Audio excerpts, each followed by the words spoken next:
안녕하십니까. 중앙선거대책위원회 회의를 시작하겠습니다. 어제 저는 지난 4년간 거대 민주당이 범죄 방탄 등으로 변질되면서 국민의 삶에 의미 있는 변화를 이끌어내지 못했을 뿐만 아니라 그런 노력을 하고 있는 정부의 노력을 막았다라는 말씀을 드린 바 있습니다. 이번 총선은 범죄자 방탄을 위한 것도 아니고 범죄자를 위한 사당화를 위한 건 더더욱 아닙니다. 물가를 잡고 대한민국 미래 먹거리 사업을 지원하고 미래 세대를 위한 밑그림과 비전을 그려야 하고 이를 위해서 각 당이 경쟁을 펼쳐야 한다고 생각합니다.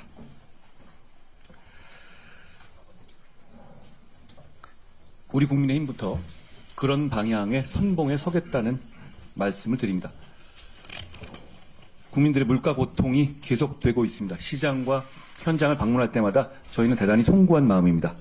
물가 안정은 대책의 정교함과 타이밍이 중요합니다. 지난주 우리 국민의힘은 농축산물의 물가 안정을 위해서 1,500억 원 긴급 투입하는 방안 약속했고 이미 시행되고 있습니다. 그걸 끝까지 챙기겠습니다. 납품단가 지원은 기존 13개 품목에서 21개 품목으로 대폭 확대하고 농산물의 할인 예산도 2배 확대하고 축산물도 50%까지 할인하는 행사를 연중 시행할 계획입니다. 저희 집권여당의 국민의힘의 정책은 곧 실천입니다. 조만간 물가 안정 대책을 위한 당정협의를 추진할 계획입니다. 물가 이슈에 집중된 이 당정협의를 통해서 물가에 대한 물가 대책을 실효성 있게 그리고 즉각 그 피부로 국민들이 느낄 수 있게 하겠습니다. 정부도 별도로 특단의 대책을 준비 중인 것으로 알고 있습니다. 저희도 잘 뒷받침하겠습니다.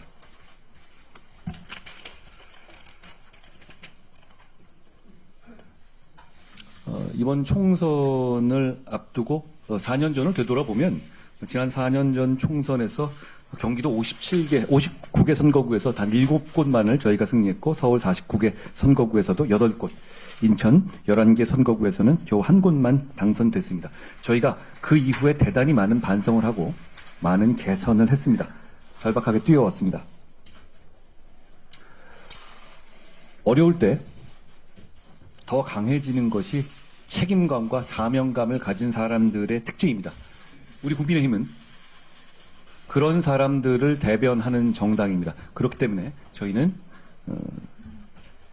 민주당처럼 섣불리 승리를 예견하면서 자만하지 않고 한 표 한 표가 소중하다는 자세로 끝까지 최선을 다하겠습니다. 그 과정에서 국민을 위한 정치를 해야 한다는 명분, 그리고 나라를 망치려는 범죄자 세력의 연대를 막아내겠다는 명분을 잃지 않겠습니다. 민주당에 주시는 한 표는 이재명 대표를 위해 쓰이겠지만 국민의힘에 주시는 한 표는 동료 시민의 미래를 만들 것이라는 말씀을 드립니다. 고맙습니다.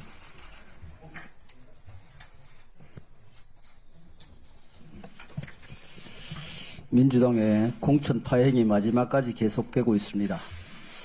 목발 경품 발언과 거짓 사과 논란으로 정봉주 후보의 공천이 취소되자 친명 지도부는 박용진 의원을 배제하려는 움직임을 보이다 비난이 일자 25%의 가점을 받는 친명 후보와 경선을 붙이는 결정을 했습니다. 가뜩이나 강성 친명 지지자들이 득세하는 판에 30% 감점자와 25% 가점자의 대결이니 이미 결판이 난 것이나 다름없다는 지적이 있습니다. 아무리 국민의 상식에 벗어나도 친명 지도부의 비명 행사 기준은 한결같습니다. 민주당은 노무현 대통령을 모욕한 총선 후보를 공천하는 자가당착을 보이고 있습니다.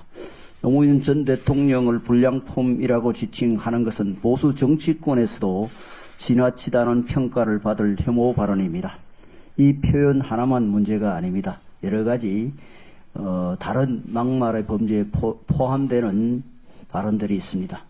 이런 인물을 공천하고 논란이 발생한 이후에도 지속적으로 감싸는 행태는 민주당이 그토록 강조해온 노무현 정신을 이제 바닥에 내팽개치겠다는 선언으로 들립니다.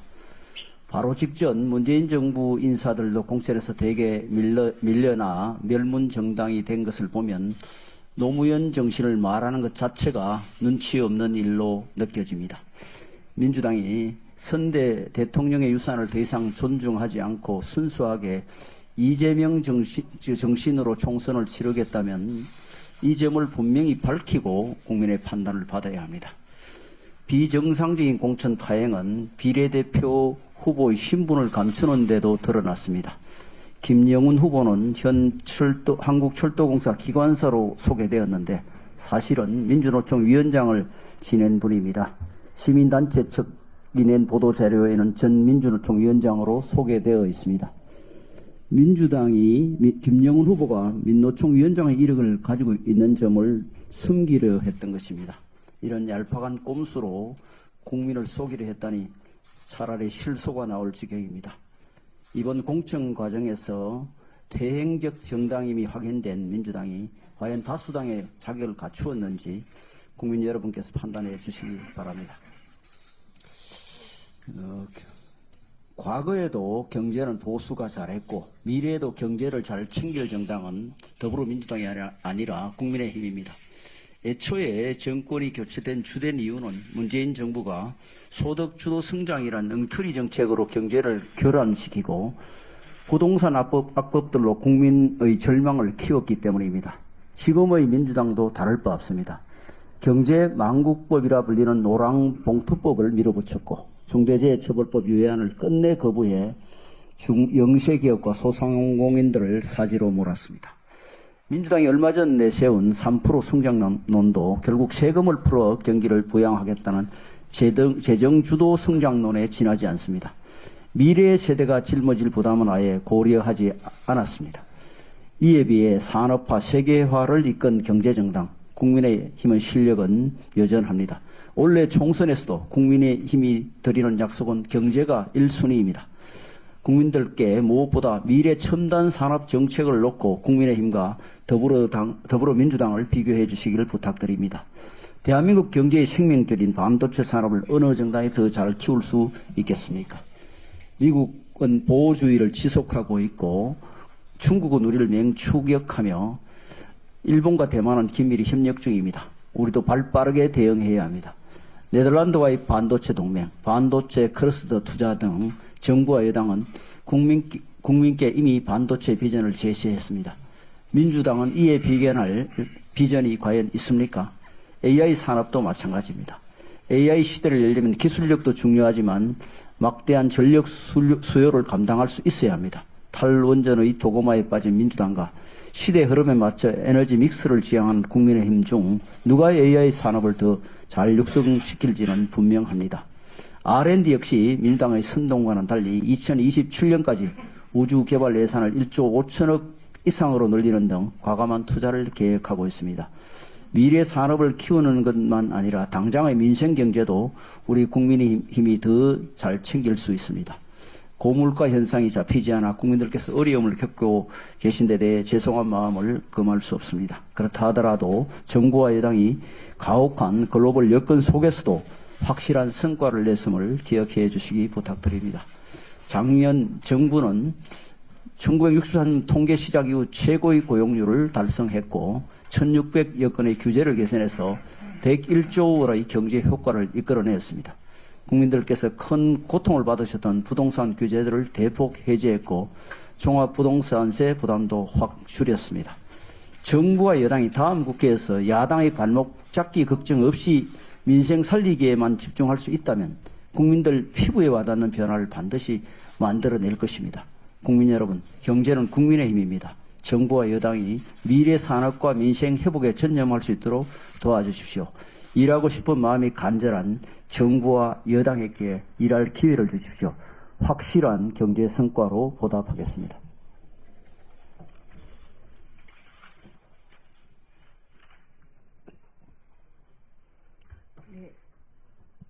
저출산 고령화 위기에 대해서 말씀하겠습니다. 저출산 고령화 위기는 대한민국 공동체의 존립 자체를 위협하는 위기입니다. 사실 이제 재앙이라고 할 수 있는데요. 이 재앙을 어떻게 할 것이냐. 이 비정상적인 인구 불균형 구조 하에서 결혼과 자녀, 출생이 오히려 불이익으로 다가올 수 있다는 판단이 결국 젊은 세대의 팽배해 있는 것이 가장 그 주요 원인이 아닌가 이렇게 생각을 합니다.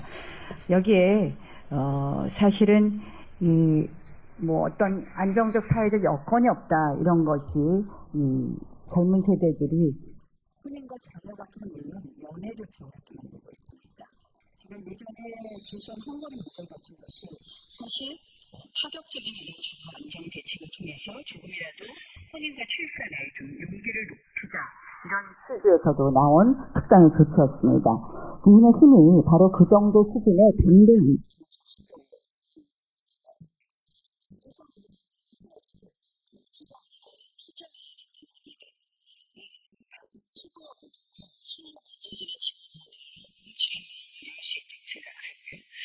국민의힘이 그동안 굉장히 세심하게 공약을 제시해왔습니다. 특히 일가정 병립에 관해서 세심한 공약을 만들었는데요. 아빠의 유급 1개월 휴가 의무화라든지 늘봄학교 전면 확대 등이 그 예일 것입니다. 한편 이것뿐만 아니라 일가정 병립과 경력단절 해소에 있어서 근로자를 지원하고 배려하는 그런 기업에 대해서 실질적으로 기업에서 지출 부담하는 비용 대비 더 큰 혜택을 국가가 부여해야 된다고 생각을 합니다. 일종의 인센티브가 필요하다고 생각을 합니다. 저출산 극복도 결국 기업과 근로자가 서로 윈윈하는 시장 경제적 질서를 통해서 해법을 마련해야 합니다. 한편 그 육아휴직에 대해서 좀 부가적으로 말씀을 드리면 육아휴직 모델을 좀 더 다양화할 필요가 있습니다. 지금 가장 중요한 것 중에 하나가 육아휴직 선택권을 확대하는 것인데요. 육아휴직과 유연근무를 믹스해서 육아휴직 모델을 다양화함으로써 육아휴직 선택권도 확대하고 그것이 경력 단절에 대한 우려도 해소할 수 있는 이런 모델을 만든다면 앞으로 일가정 병립에 있어서 굉장히 획기적인 대안이 될 수 있다고 생각을 합니다. 그래서 이 부분은 앞으로 정책위 의장님하고 의논을 해서 육아휴직 모델을 다양화하는 것을 제안하려고 합니다. 한편 저출산 여파로 앞으로 상당한 노동력 부족이 가셔야 될 것으로 예상됩니다. 베이비 부머 다음 세대에도 곧 이제 은퇴 세대가 쏟아지는데요. 은퇴 세대 아직 쉬기에는 아깝고 역량과 열정이 대단합니다. 경제활동 인구 범위를 확대해서 근로와 소득의 선순환 자립복지가 가능하도록 정부가 주도적으로 생태계를 바꿔나가야 할 것입니다. 성공한 정치하고 실패한 정치에 대한 역사적 평가 기준은 간단합니다. 미래를 대비했던 정치는 박수를 받습니다. 미래를 외면했던 정치는 원망을 듣습니다. 국민이 느끼는 불안의 중심에는 불투명한 미래, 보장받지 못한 앞날에 대한 두려움이 자리 잡고 있습니다. 인공지능, 빅데이터 등 급변하는 기술 환경 속에서 조금이라도 더 나은 내일을 만드는 실질적인 정책 대안을 만드는데 국민의힘이 앞장설 것입니다. 그리고 그러한 국회가 될 수 있도록 22대 국회는 정말 일할 수 있는 그런 국회 환경을 만들어 주실 것을 거듭 부탁드립니다.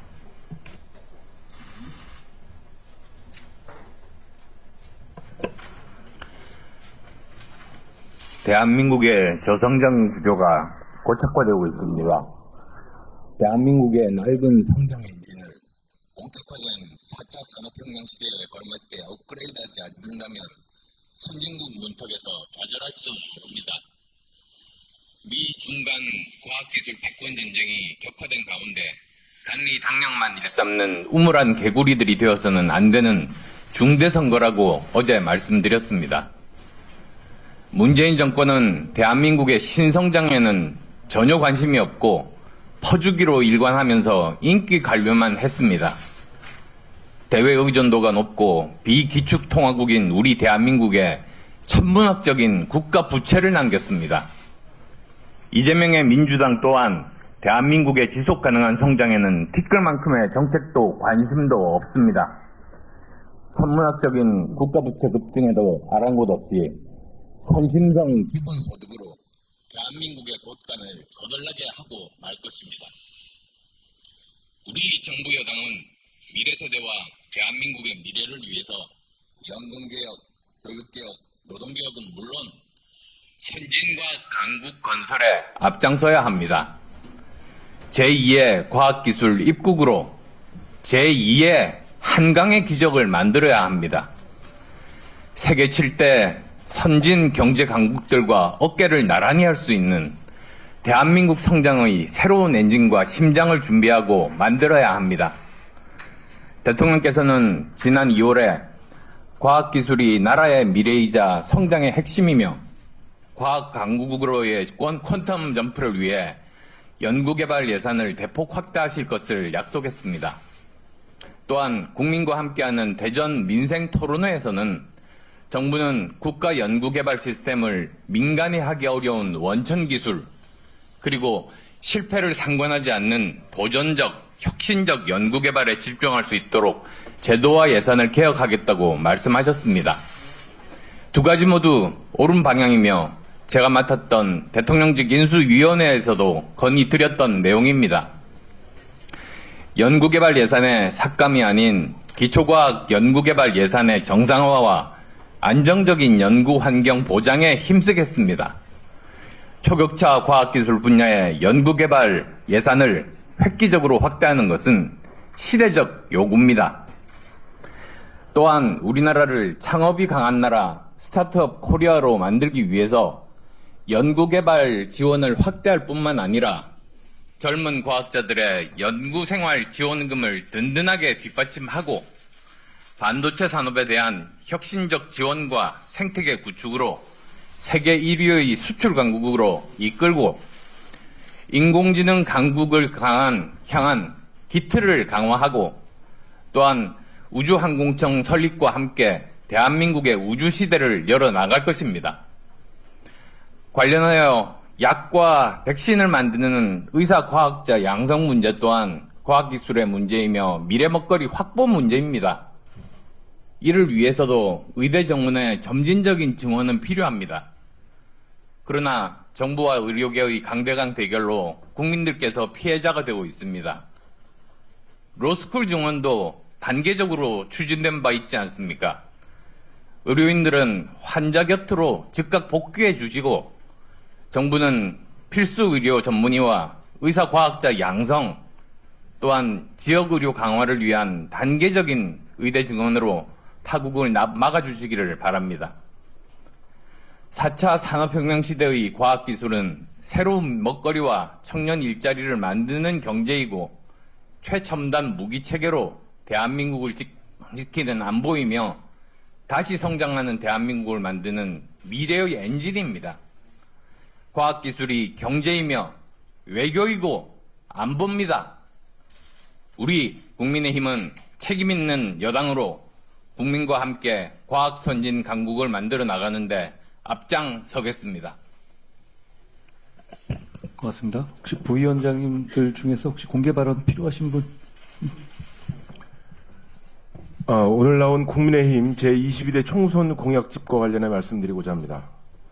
당 공약개발본부는 동료 시민들의 더 나은 내일을 위해 시민들이 원하는 정책, 진정으로 필요로 하는 정책을 주문받아서 가장 좋은 상품으로 맞춤 제작하고 이를 동료 시민들이 계신 현장이나 민의의 전당인 국회에서 특급 배송해드리는 국민택배를 운영해왔습니다. 지난 1월 18일 국민택배 1호 사원이신 비대위원장의 저출생 공약 현장 배송을 시작으로 지난달 말까지 총 20번에 걸쳐 배송해왔습니다. 이에 더해 올해 개최한 국민플러스 공약대전에서 대상과 최우수상을 받은 아이디어를 기초로 공약화하였고 국민적인 관심이 높은 사안에 대해 당정 협의를 통해 논의하고 그 결과와 후속 조치를 구체화해서 공약에 담기도 하였습니다. 아울러 전국에서 동료 시민의 삶을 챙기고 계신 우리 당 후보들에게 전달할 미공개 택배 상품까지 정책 공약집에 담았습니다. 바로 이 책입니다. 제목은 새로운 변화, 내 앞으로입니다. 국민 택배 컨셉의 연장선에서 동료 시민들이 바라는 새로운 변화를 단지 약속하는 데 그치지 않고 반드시 실천해 내겠다는 여당의 의지를 담아 국민 개개인 앞으로 직접 드리겠다는 의미입니다. 공약집의 구성은 크게 중앙과 시도 공약으로 구분됩니다. 먼저 중앙 공약은 동료 시민과 함께하는 정치 개혁 공약을 필두로 국민의 삶의 질을 높일 10대 분야 정책, 38개 실천 과제와 이를 뒷받침할 185개 세부 공약을 담았습니다. 정치개혁은 국회의원 특권 내려놓기, 국회의원 모노동 무임금 실시, 돈 정치 청산 등 국민의힘이 지속적으로 강조해온 과제들을 담았습니다.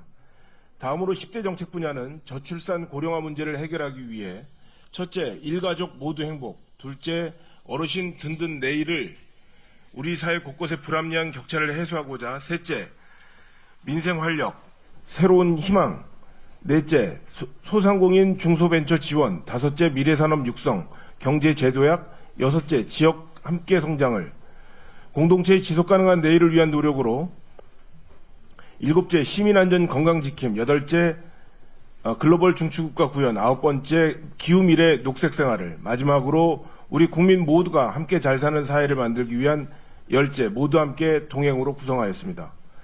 그리고 시도 공약은 지난달 개소한 국민택배 2.0 지역 영업소를 중심으로 17개 시도의 고유 특성을 반영해 정책 공약을 담았고 특히 지역격차 해소와 국토균형 발전에 중점을 두었습니다. 정책 공약집은 오늘부터 온오프라인을 통해 판매하며 우리 당 홈페이지에서도 확인하실 수 있습니다. 책자 형태의 공약집은 오늘 발간하지만 국민 눈높이에서 동료 시민께 다가가기 위한 국민의힘의 노력은 변함없이 이어질 것입니다. 동료 시민의 국민택배 주문은 다음 달 선거일까지 계속 받아나가겠습니다. 이에 대한 맞춤형 공약 상품 배송은 기존의 방식뿐만 아니라 새로운 형식으로 전달해 드리겠습니다. 많은 기대와 관심 부탁드립니다. 고맙습니다. 잠깐만요. 오늘 처음 오신 이영 위원장님 잠깐 인사 말씀하실까요? 들어왔나요? 네, 안녕하세요. 오늘 격차 해소 특위위원장으로 합류하게 된 이영입니다. 우리가 지금 총선을 준비하면서 민생 경제에 방점을 찍은 부분이 많은 것 같은데요. 제가 전 중소벤처기업부 장관을 하면서 770만 명의 저희 중소소상공인 관련한 일을 하다 보니까 대변하는 역할을 많이 해야 할 것 같고 우리 국민의힘이 준비하고 있는 많은 정책들이 실질적으로 와 닿을 수 있게 전달드리는 역할도 좀 해야 될 것 같습니다. 하여튼 그 역할을 충실히 이행해 나가도록 하겠습니다. 감사합니다. 감사합니다. 정양석 부위원장님도 오늘 처음 오셨는데 한 말씀 부탁드립니다. 정양석입니다. 중책을 맡겨주셔서 감사합니다. 강북에서 선거 경험을 토대로 우리 당이 수도권에 승리할 수 있도록 작은 기여하도록 하겠습니다. 감사합니다. 고맙습니다. 다른 분 혹시 공개 발언에서 원하시는? 예. 귀한 회의 시간에 짧은 공개 발언을 하겠습니다. 제가 조국 전 장관이 그간 저에 대해서 수차례 도발을 하였었는데 제가 그런 몇 가지 사실들은 놓쳤더라고요. 조국 전 장관님께 빠른 대답을 못 드려서 죄송하다는 생각에 오늘 제안 하나를 드리겠습니다. 조국 전 장관은 저에게 수차례 그간 언론과 저서 등을 통해서 저를 고소고발하겠다고 했습니다. 아직까지 이루어지지 않았는데요. 조국 전 장관에게 아주 유리한 게임을 하나 제안하겠습니다. 제가 오늘부터 기회 닿는 대로 공소장에 나와 있지 않는 내용을 이야기할 테니까 이에 대해서 명예훼손이라면 명예훼손, 이런 것들, 허위사실 공표라면 허위사실 공표 고발해 주시기 바랍니다. 자, 들어갑니다. 첫 번째, WFM의 전 회장인 우국환 씨가 2018년 코링크 PE에 53억 원 상당의 WFM 주식 110만 주를 무상증여하였습니다. 상장 주식 53억 원 상당의 110만 주를 증여하였습니다.